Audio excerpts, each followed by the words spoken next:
Welcome back. This lecture, let's study what harms does the parasites do to the host. The parasite migration, settlement, development, and reproduction in the host body can cause damage to the host. Damage that the parasite does to the host is mainly manifested in the four aspects: depriving nourishment from host, mechanical effects, toxic effect, and immunopathological lesions.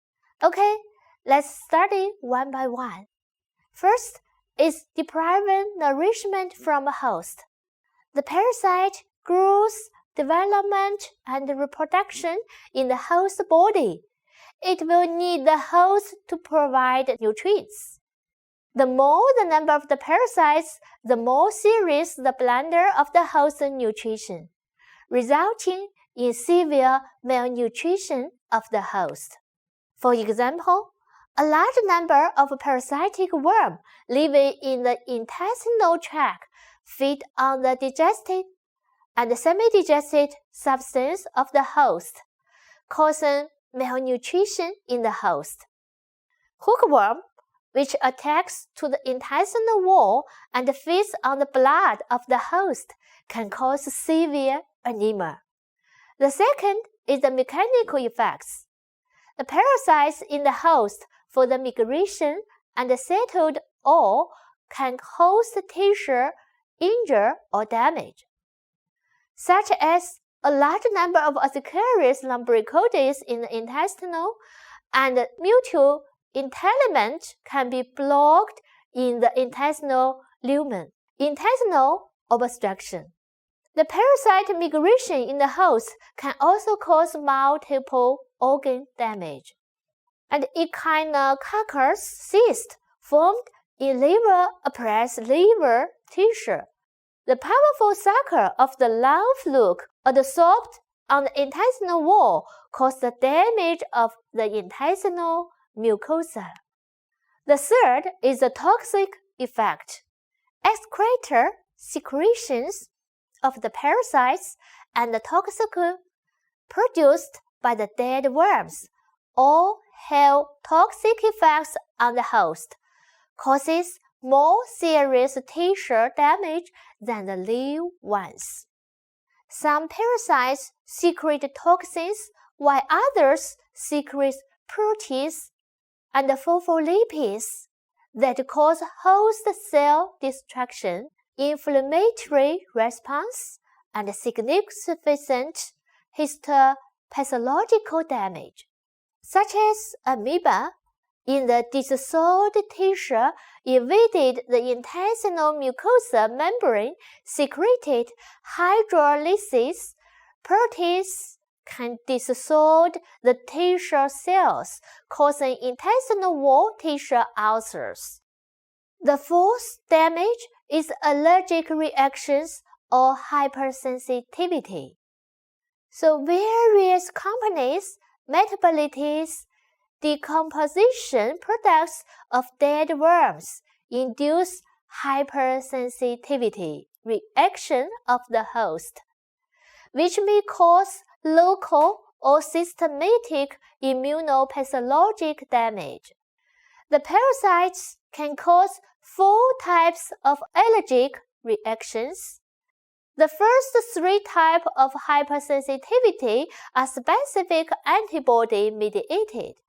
The type 4 hypersensitivity mediated by T cells.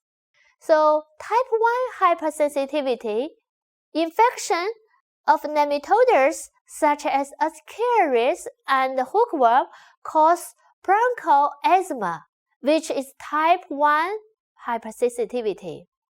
And the dust mites also can cause asthma, which is also type 1 hypersensitivity. Schistosomus infection causes larval dermatitis, anaphylactic shock due to atypical hypersensitivity.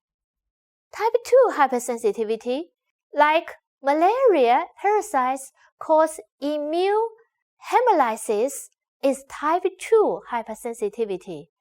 An autoimmune response causes the body to produce antibodies against red blood cells, which are produced in the presence of a complement. And the type 3 hypersensitivity, for example, the malaria, nephropathy are type 3 hypersensitivity.